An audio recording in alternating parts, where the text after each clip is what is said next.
कल की क्लास में हम लोगों ने कीवर्ड्स डिस्कस किए थे। ठीक है। इसके अलावा stylish ways of creating variable, different तरीके जिससे हम वेरिएबल्स क्रिएट कर सकते हैं, वो डिस्कस किया था। डायनामिक टाइपिंग और डायनामिक बाइंडिंग के दो कॉन्सेप्ट्स हैं जो डिस्कस किए थे, और आईडी का कॉन्सेप्ट डिस्कस किया था कि वेरिएबल्स की, हर वेरिएबल की एक यूनिक आईडी होती है, या ये कह लो कि जो भी वैल्यू आप किसी भी वेरिएबल में सेव कर रहे हो, उस वैल्यू की एक यूनिक आईडी होती है। ठीक है, जो उसे असाइन की जाती है। तो उसे हमने चेक भी किया था। चेक करने के लिए सिंपली आपको उस आईडी लिखना है, प्रिंट आईडी लिखनी है, और आईडी के बाद जो वेरिएबल का नाम है वो लिख देना है। तो उससे वो आपको बता देगा कि उस वेरिएबल की आईडी क्या है। अब हम लोग आगे बढ़ते हैं, और अगला टॉपिक है, बस ये लास्ट आज थोड़ा सा बोरिंग टॉपिक है। उसके बाद कल से हम थोड़े से बड़े कोड लिखना शुरू कर देंगे, क्योंकि कल कंडीशनल लॉजिकल वाला टॉपिक शुरू हो जाएगा। अब अगला टॉपिक है आज का, लिटरल्स। लिटरल्स क्या होते हैं कि जब भी आप कोई वेरिएबल क्रिएट करते हो, तो उसमें जो वैल्यू भी आप सेव कर रहे हो, उस वैल्यू को हम लोग लिटरल कहते हैं। ठीक है। आपने एक वेरिएबल क्रिएट किया, और उस वेरिएबल के अंदर आप जो भी चीज़, जो भी वैल्यू स्टोर कर रहे हो, उस चीज़ को आप लिटरल कह रहे हो। मैं लिख भी देता हूँ यहाँ पे। अच्छा, कल हमने अगर लिटरल इस वैल्यू को हम लोग कह रहे हैं 100 को, तो फिर ये एक्स क्या है? ये इसका एक नाम तो वेरिएबल है, और दूसरा नाम मैंने आपको बताया था, आप लोगों को किसी को बताया? क्या चीज़ है उसका नाम?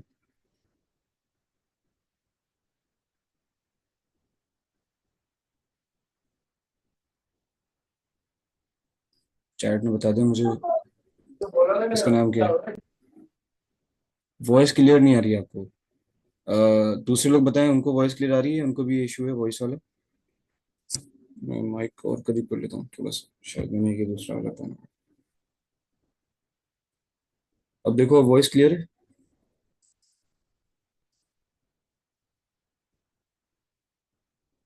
देखो, वॉइस क्लियर आ रही है।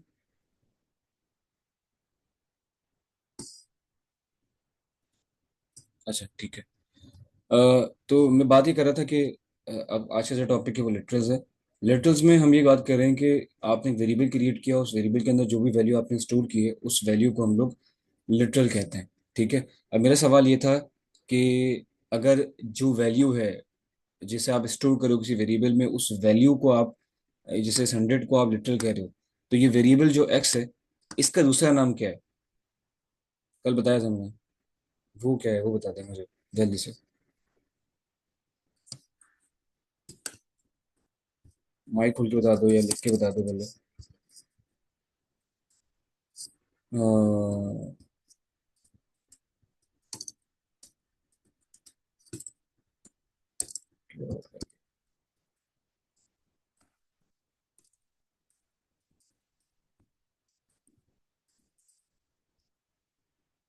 किसी को नहीं पता?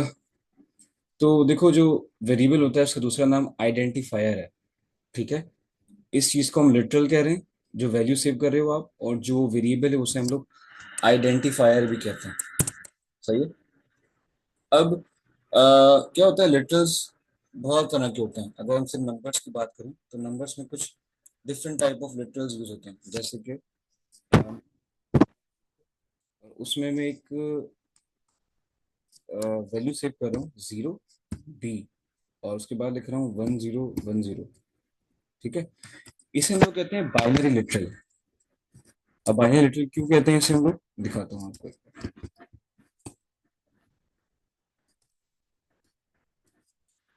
अगर मैं इसे प्रिंट करूँ यहाँ पर, यहाँ लिखूँ A, तो आप देखिएगा, होना तो ये चाहिए कि नीचे आउटपुट में 0B1010 लिखा होना चाहिए, पर ये नीचे लिखा हुआ नहीं आएगा, बल्कि कुछ और लिखा हुआ आएगा।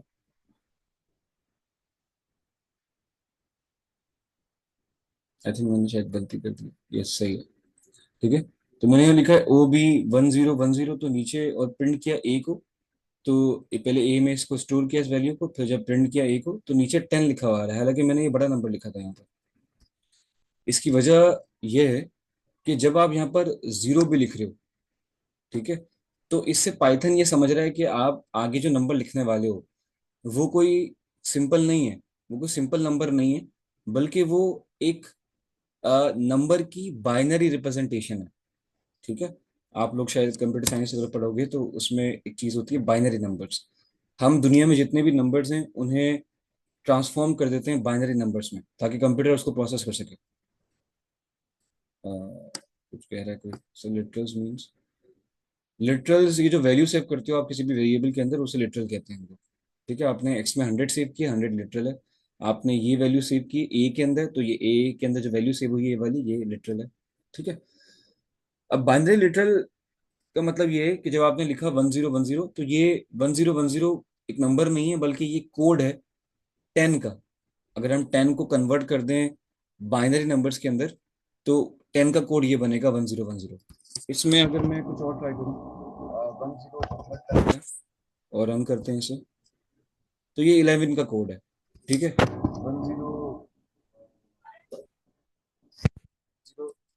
10 करते हैं दोबारा में, अगर देखते हैं क्या होता है, तो ये 22 का कोड है। ठीक है, करते हैं, तो अब देखो ये 23 का कोड है।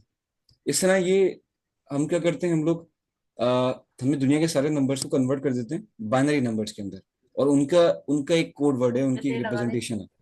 तो यहाँ पर यही हो रहा है, हम जैसे ही पाइथन में यहाँ लिख रहे हैं जीरो बी, और आगे जो कोड लिख रहे हैं, तो पाइथन को पता चल रहा है कि आप जो नंबर लिख रहे हो आगे, वो एक बाइनरी नंबर है। ठीक है, ये बात क्लियर हुई।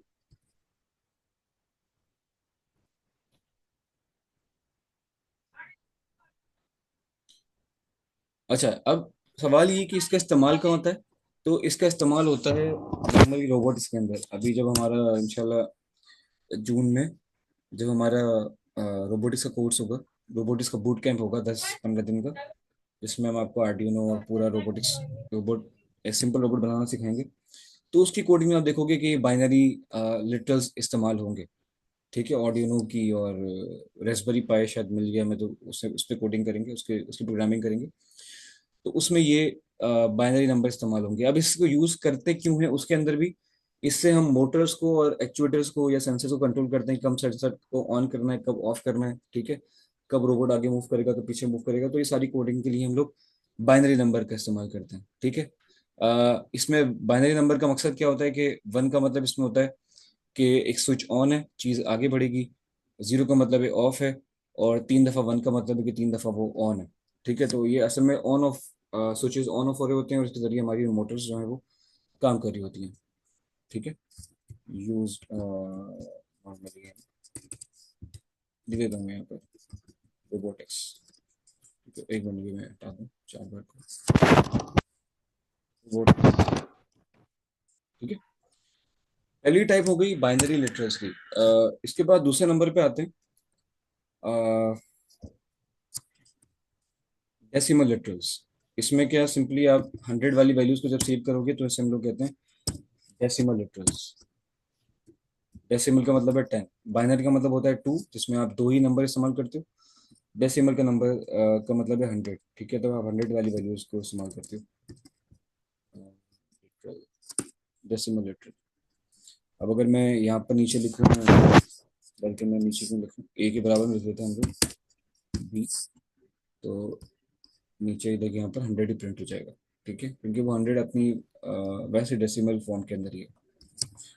इसके बाद तीसरे नंबर पे आते हैं ऑक्टल लिटरल्स। ये क्या होते हैं, अगर मैं यहाँ पर लिखूँ ओ, सॉरी, जीरो, ओ, तो अब क्या हो गया, इसके आगे जब मैं कोई भी नंबर लिखूंगा, बल्कि कोई भी नंबर नहीं, एक मखसूस कोड है जिसमें हमने सारे दुनिया के नंबर्स को कन्वर्ट किया हुआ है ऑक्टल ऑक्टल सिस्टम के अंदर। ठीक है, तो हर नंबर को हम लोग ऑक्टल सिस्टम के लिए जरिए अलग नंबर से रिप्रेजेंट करते हैं। जैसे मैं यहाँ पर अगर मुझे 200 को प्रिंट करना है, तो 200 के लिए मैं यहाँ लिखूंगा 310। ठीक है, इसके आगे बता देते हैं कि ऑक्टल सिस्टम है, ऑक्टल लिटरल है, ऑक्टल लिटरल्स। ठीक है, अब अगर मैं यहाँ पर सी लिखूं, तो आप देखोगे कि यहाँ पर ये 310 प्रिंट नहीं होगा, सी की जगह पर 310 प्रिंट नहीं होगा, बल्कि यहाँ पर 200 प्रिंट होगा। ठीक है, सी लिखते हैं यहाँ पे, कोड को रन करते हैं, तो देख रहे हो यहाँ पर मैंने टू मैसेज हंड्रेड कर, मैसेज भी कर सकेंगे। 200 जो है यहाँ पर श्योर है। सही है। तो आप सर्च कर सकते हो इंटरनेट पे जाकर, दुनिया में जितने भी नंबर्स हैं उनकी ऑक्टल रिप्रेजेंटेशन मैं दिखा भी देता हूँ। अगर हम सर्च करें यहाँ पर, मैं वही देख रहा था अभी, numbers representation in octal system, octal number system, yes. Ji.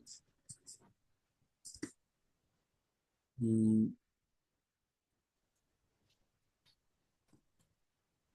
Picture मिल जाएगी हमें यहाँ इमेजेस में, कोई इन्फॉर्मेशन नहीं रहता।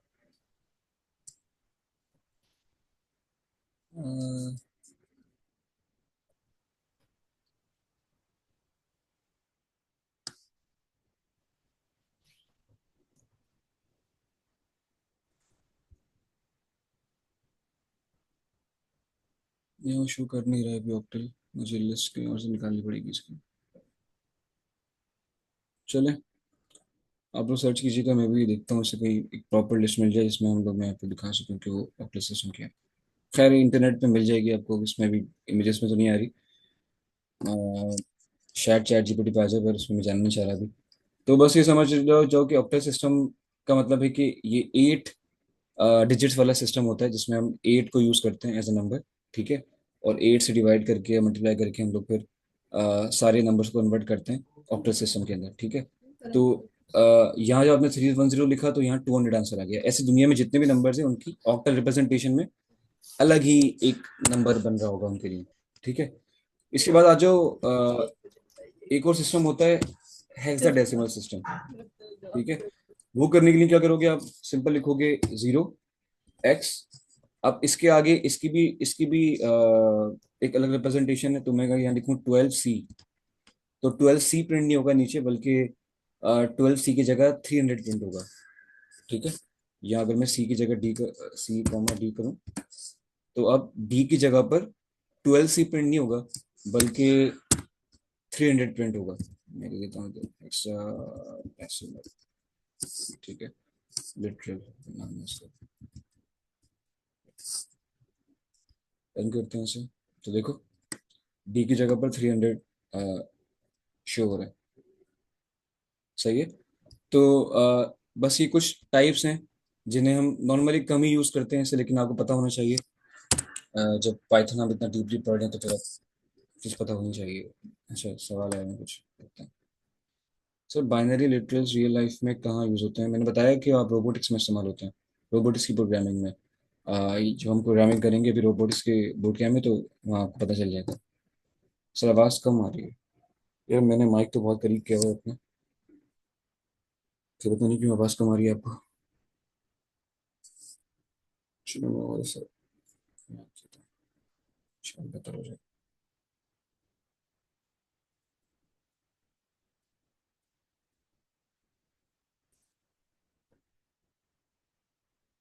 अब देखो, अब बेहतर है बस। ओके। इससे क्या हो गया ये? ठीक है। ये तो हो गए लिटरल्स। अब लिटरल्स में ये जो हमने अभी 5 लिटरल्स पढ़े, डेसिमल पढ़ा हमने, हमने बाइनरी पढ़ा, हमने डेसिमल पढ़ा, हमने ऑक्टल पढ़ा, और हमने हेक्साडेसिमल पढ़ा। ठीक है। तो ये तो सब इंटीजर्स की फॉर्म में थे। जब भी आप इनमें से किसी भी कोड को यूज करोगे तो नीचे इंटीजर्स प्रिंट होंगे। इंटीजर का मतलब सिंपल नंबर्स प्रिंट होंगे विदाउट पॉइंट। ठीक है। अब कुछ ऐसे नंबर्स भी होते हैं जो फ्लॉट की फॉर्म में होते हैं, या उसे कह लो फ्लॉट लिटरल्स। तो उसको कैसे करोगे आप लोग, या हम लिख लेते हैं फ्लॉट लिटरल्स। ठीक है। अब सपोज करें कि मैं एक वेरिएबल ले रहा हूँ यहाँ पर, एफ ले लेते हैं, एफ यूज नहीं किया था हमने। एफ, और एफ के अंदर मैं स्टोर कर रहा हूँ 10.5। ठीक है। तो ये 10.5 जो है ये एक फ्लॉट लिटरल है, यानी एक ऐसी वैल्यू है जो फ्लॉट डेटा टाइप से ताल्लुक रखती है। ठीक है। तो इसे आप कहोगे कि फ्लॉट लिटरल है। उसके अलावा मैं F2 कर देता हूँ यहाँ पर अगर, और यहाँ एक और लिटरल बनाते हैं हम लोग 1.5, और मुझे लिखना है 1.5 इंटू 10⁻⁻23। ठीक है। तो मैं ऐसे लिखूंगा कि 1.5 ई और ई के बाद अगर मैं कर दूं 23, तो इसका मतलब होता है 1.5 मल्टीप्लाई 10 और 10 की पावर 23। ठीक है, तो ये लिखने का तरीका, ये स्टेटमेंट लिखने के लिए हम ये सिंबल्स यूज करते हैं E23। इसका मतलब यही है कि 1.3 मल्टीप्लाई बाई 10 10 टू पावर, और 10 के ऊपर पावर 23 है। ठीक है, ये भी एक फ्लोट लिटरल है। उसके बाद F3, एक और फ्लोट बना लेते हैं हम लोग। उसमें हम रख देते हैं 1.5 10 टू पावर माइनस का 3, या माइनस का 4।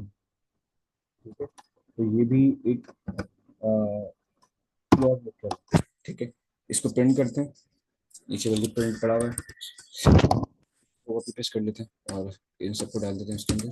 कंट्रोल सी किया कॉपी के लिए, नीचे पेस्ट के लिए control we, F1, F2, F3। ठीक है, रन करते हैं इसे, तो हमें नीचे वो शो हो जाएगा एरर। अच्छा, F1 मैंने लिया है तो मैंने सिर्फ F1 इसलिए एरर आ गया। तो ये देखो नीचे पहली वैल्यू 10.5, दूसरी इस फॉर्म में शो कर रहा है। ठीक है, शायद बड़ी वैल्यू इसलिए इस तरह शो कर रहा है। जब हमने 10 टू पावर -4 लिखा तो उसने यहाँ पर देखो इसे कन्वर्ट कर दिया इस फॉर्म के अंदर और दिखा दिया है। ठीक है, तो पॉइंट वाली वैल्यूज जितनी भी हैं उन्हें आप लोग फ्लॉट लिटरल्स कहते हो। ठीक है, अब जैसे फ्लॉट लिटरल्स हैं, नीचे सवाल है इतना कुछ। ठीक है सर, फ्लॉट लिटरल्स क्या होता है? अगर मैं एफ इज 1.5 लिखूँ तो क्या फ्लॉट लिटरल होगा? यस, ये फ्लॉट लिटरल होगा। देखो, लिटरल का मतलब सिंपल सी कोई भी वैल्यू जो आप किसी वेरिएबल में सेव कर रहे हो उस वैल्यू को लिटरल कह रहे हो। अब जो भी डेटा टाइप आप इसमें स्टोर कर रहे होगे, नंबर्स की बात कर रहे हैं हम लोग, तो आप उसे कहोगे उस पहले कहोगे उस डेटा टाइप का नाम रखोगे। इंटीजर है तो इंटीजर, फिर आगे कह दोगे लिटरल। फ्लोट है तो float literal. Complex data type है तो कम्प्लेक्स लिटरल। ठीक है, इस तरह जो भी वैल्यू रखोगे आप, उसके बाद लिटरल लिखोगे। सॉरी, जो भी आप वैल्यू रख रहे हो वेरिएबल के अंदर, और वो जिस डेटा टाइप की है, तो आप उस डेटा टाइप का नाम रखते हो पहले, और फिर आगे लिखते हो लिटरल, कि वो वैल्यू उस डेटा टाइप की है, और लिटरल वो एक लिटरल भी है। ठीक है, जैसे यहाँ पर ये डेटा टाइप इसकी फ्लॉट थी, मैंने कहा फ्लॉट है ये। और ये क्योंकि सेव कर रहे हैं हम इस वैल्यू को वेरिएबल में, तो ये वैल्यू लिटरल भी है। ठीक है, फ्लोट डेटा टाइप हो गई और ये खुद वैल्यू लिटरल है एक। सही है सर, सेट में भी स्टार हैश यूज होगा। ये जो हैश है ना, ये कमेंट के लिए है। जब आप मुझे कोई कमेंट ऐड करना है, जैसे मुझे मैंने ये लाइन लिखी, मुझे इस लाइन के बारे में बताना था कि ये जो कोड है, ये लाइन लिखी है, इसका मतलब ये है, तो मैंने यहाँ हैश लगा के ये आगे लाइन लिख दी है। ठीक है, ऐसे मुझे बताना है कि इसका क्या मतलब है। इसका मतलब है हैश लिखा हमने, और यहाँ लिखा 1.5 मल्टीप्लाई, मल्टीप्लाई के मैं एक्स यूज कर लेता हूँ अभी, और 10 10 की पावर -4। ठीक है, तो बता रहा हूँ कि इसका मतलब ये है, इसलिए मैंने हैश इस्तेमाल किया है। अब जैसे ही मैंने हैश लगा दिया किसी भी लाइन से पहले, तो हैश के बाद जो भी बात लिखोगे आप, वो कोड का हिस्सा नहीं है। वो बस कोड के साथ लिखी भी तो है, लेकिन कोड का हिस्सा नहीं है। जब पाइथन उसे रन कर रहा होगा, आपके कोड को कन्वर्ट कर रहा होगा, कंपाइल कर रहा होगा, तो उस वक्त वो इस कमेंट को नहीं पढ़ेगा, वो सिर्फ आपके कोड को पढ़ेगा और इसका आंसर करेगा, इसे वो स्किप कर देगा। ठीक है, किस में बाइनरी नंबर यूज होगा? फ्लोट में?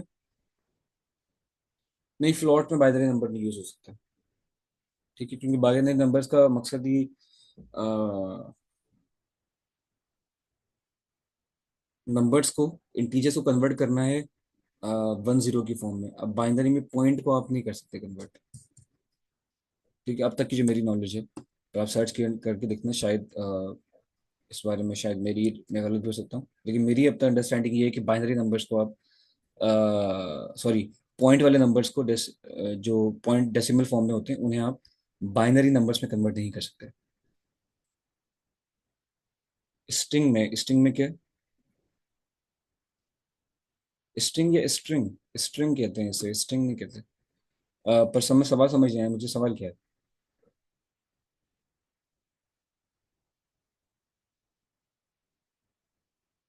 सवाल दोबारा पूछो फबिया।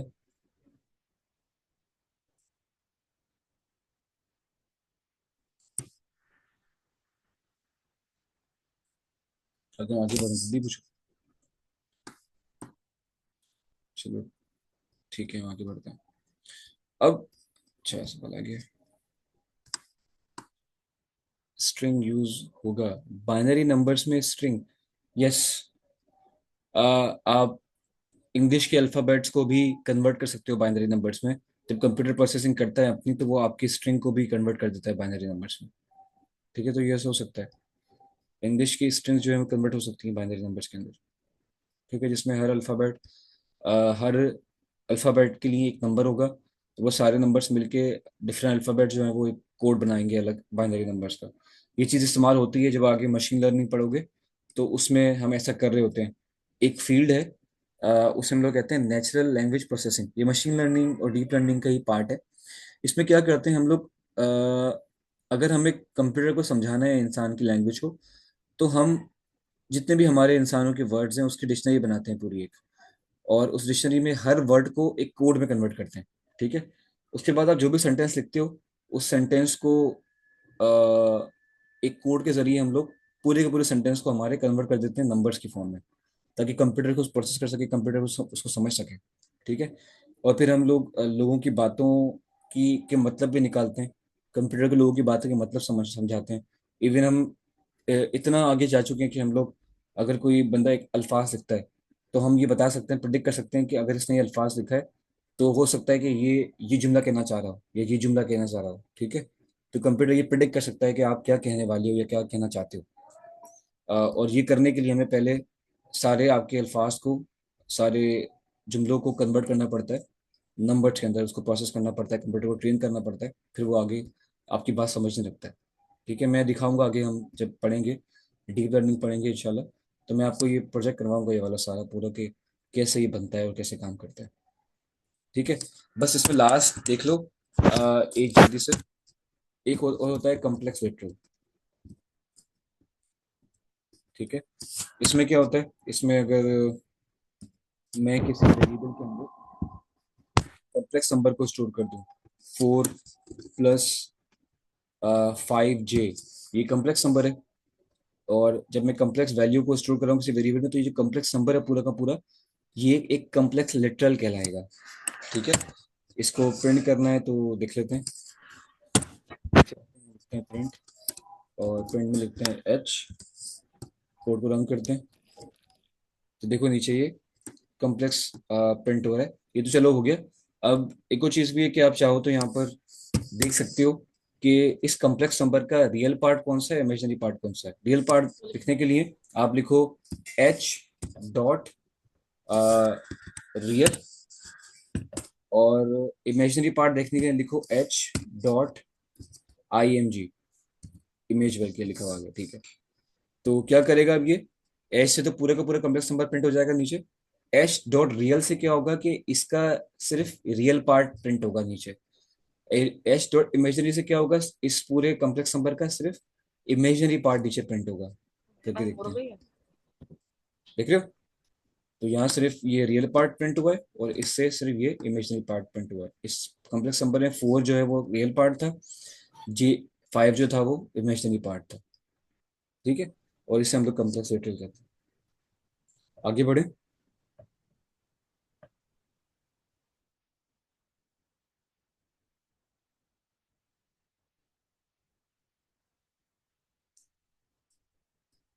कुछ कह रहे हो, सवाल कर रहे हो? वालेकुम सलाम जी, सवाल पूछिए।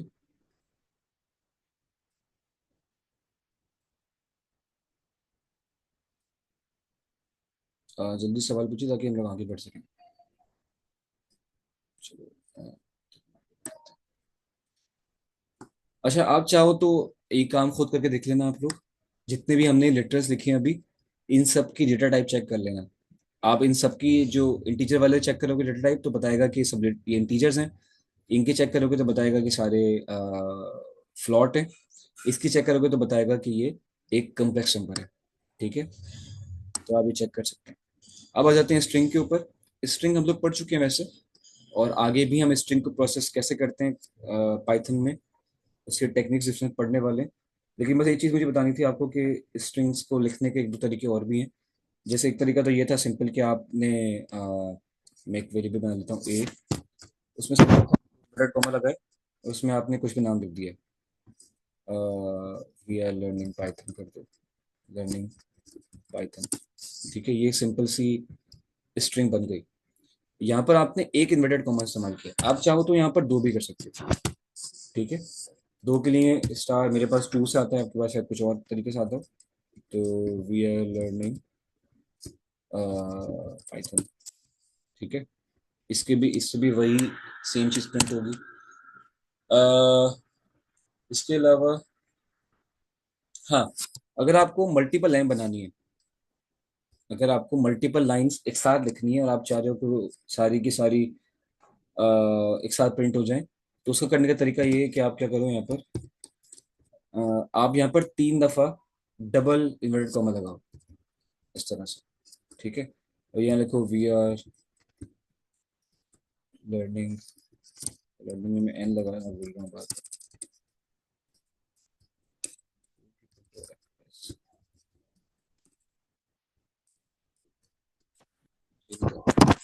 ठीक है, तो मैंने एक लाइन लिखी, उसके बाद मैं नीचे आ गया, और मैं नीचे आ गया उसके बाद भी देखो वो स्ट्रिंग अभी कंटिन्यू है।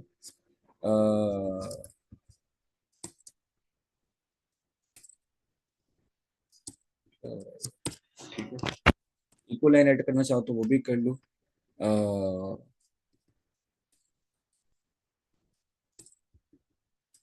जो है typing, उसके बाद आप इसको बंद कर दो 3 दफा करके, तो ये भी एक स्ट्रिंग बन गई। इसे हम यूज करते हैं, 3 दफा हम इस्तेमाल करते हैं जब हमें मल्टीपल लाइंस ऐड करनी है स्टेप बाय स्टेप, और हम चाह रहे हैं कि वो सारी की सारी बाद में एक साथ प्रिंट हो जाए। ठीक है, अच्छा इसके अलावा एक चीज और भी होती है इसमें, स्ट्रिंग का ही हिस्सा है वो।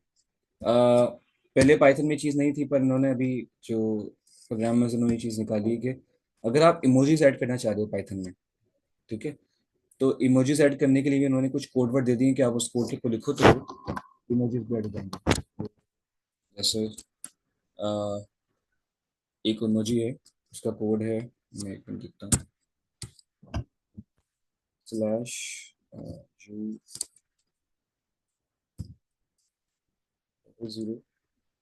00001F600, ठीक है सही। ओके, तो इससे क्या है, इससे स्माइली इमोजी आ सकता है। तो अब आप पाइथन में एज स्ट्रिंग इमोजीज को भी ऐड कर सकते हो।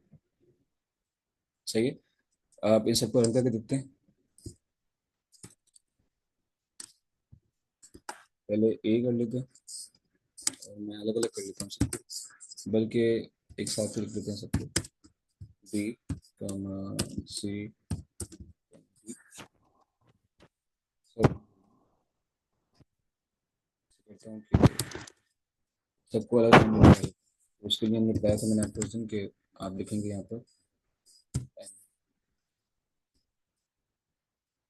ठीक है, पहली line we are learning Python, दूसरी लाइन के लिए बी जो सेव किया था बी की प्रिंट हो गया, तीसरी लाइन में जो हमने बातें लिखी थी वो सारी यहाँ पर तीनों लाइन एक साथ प्रिंट हो गई।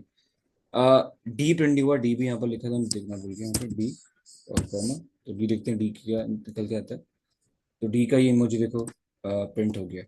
ठीक है, तो बहुत बहुत सारे इमोजीज के कुछ कोड वर्ड्स हैं, और बल्कि जितने भी इमोजीज के अलावा भी आप जो वेक्टर्स इस्तेमाल करते हो, डिफरेंट टाइप के रॉकेट्स और चीज़ें, वो सारी के सारे भी पाइथन में आप डिफरेंट कोड इस्तेमाल करके ला सकते हो, इस्तेमाल कर सकते हो, अपने कोड में शामिल कर सकते हो उसको अट्रैक्टिव बनाने के लिए। ठीक है, अच्छा उसके बाद आ जाओ, एक हमने अब तक 3 फंक्शन पढ़े हैं पहले। आपको याद होगा मैंने डिफाइन फंक्शन पढ़ाया था आपको, जिससे हम फंक्शन क्रिएट करते हैं। फिर हम लोगों ने प्रिंट फंक्शन पढ़ा, जिससे प्रिंट इन फंक्शन है, जिससे हम लोग किसी भी वैल्यू को, स्ट्रिंग को या किसी भी डेटा टाइप को हम लोग इनपुट से आउटपुट में लेकर आते हैं। ठीक है, प्रिंट इन फंक्शन था। फिर हमने टाइप एक फंक्शन पढ़ा, जिससे हम क्या करते हैं, हम चेक करते हैं कि किसी भी डेटा की क्या, जो हम यूज कर रहे हैं डेटा को, उसकी कौन सी टाइप है वो, तो उसके लिए हम टाइप फंक्शन इस्तेमाल करते हैं।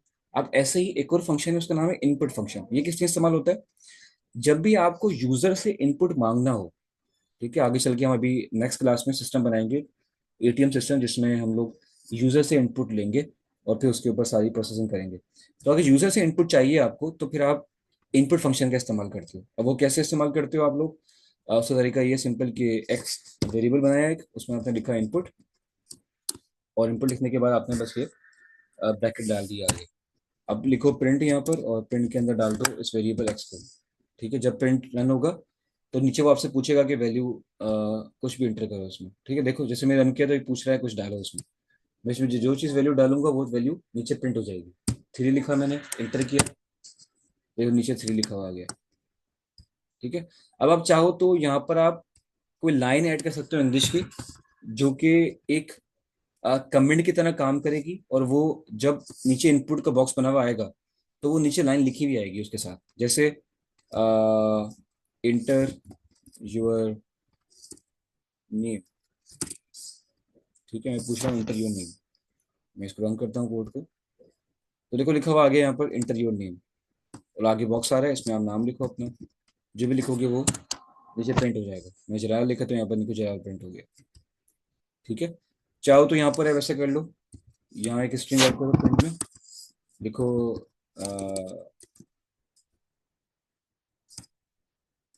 अस्सलाम वालेकुम। ठीक है, और यहाँ कॉमा लगा दो।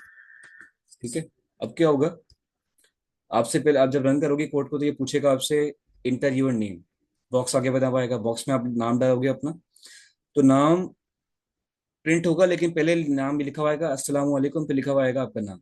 ठीक है, जैसे हम रन करते हैं कोड को, देखो अब मैं यहाँ लिख रहा हूँ जलाल, मैंने इसको इंटर किया, क्या लिखा हुआ है देखो, अस्सलाम वालेकुम जलाल। ठीक है, और यहाँ पर आप इस तरह कुछ भी बना सकते हो, इस तरह की स्टेटमेंट्स बहुत अच्छी बन सकती हैं। जैसे आप एटीएम में गए हो और एटीएम में आप कह रहे हो कि नंबर डालो, तो इंटर यूर पिन कोड। ठीक है, आपने लिख दिया यहाँ पर, और जब बंदा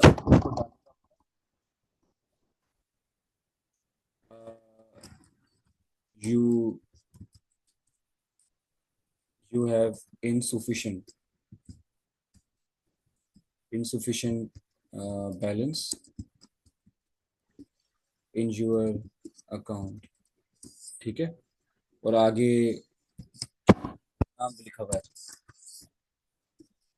ठीक है, और आगे बस ये लिखा हुआ है। तो रन करते हैं इसको, पहले हमने यहाँ नाम लिखा, पासवर्ड डाला 1 2 3, इंटर किया, you have insufficient balance in your account जलाल, ये जलाल हो गया, इसको जलाल बना रहा है। ठीक है, सवाल ले लेता हूँ जल्दी से मैं। वालेकुम सलाम, ये पढ़ लेता हूँ मैं। ठीक है, एक्स का अलावा लिख सकते हैं, यस, एक्स के अलावा भी लिख सकते हैं। Yes, आप चाहो तो यहाँ पर लिख लो वाई लिख लो, या चाहो तो यहाँ लिख लो कोड। ठीक है, कोड वैसे शायद कोई लिटरल है, तो कोड वन कर लो, कोड वन। ठीक है, रन करो कोड को, चलेगा। कोड डाला 1 2 3, इंटर किया, you have insufficient balance in your account जलाल। ठीक है, लाइन लिखी हुई आ गई। यहाँ आप चाहो कुछ भी लाइन लिख दो, आपकी मर्जी के ऊपर है। सही है, जैसा आपको अच्छा लगे आप वैसे लाइन इसमें लिख सकते हो। ठीक है, ये इनपुट फंक्शन समझ आया कैसे काम कर रहा है? अच्छा मुझे बताओ, मैं चाह रहा हूँ कि अ, हम लोग ऑपरेटर्स भी कर लें आज, पर क्लास खत्म होने वाली है 1 मिनट के अंदर। तो मुझे बताओ कि हम ऑपरेटर्स कर लें आज, मैं क्लास बंद करके दोबारा खोलनी पड़ेगी मुझे। जल्दी से बताइए कि हम क्या ऑपरेटर्स को आगे आगे बढ़ें, या इतना काफ़ी है आज के लिए?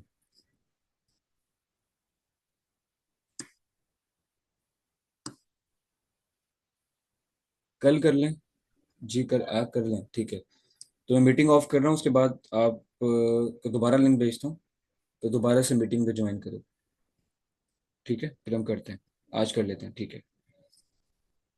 ओके, मैं मीटिंग क्लोज कर रहा हूँ, फिर दोबारा से हम मीटिंग ज्वाइन करें, मैं दोबारा लिंक भेजता हूँ उसका।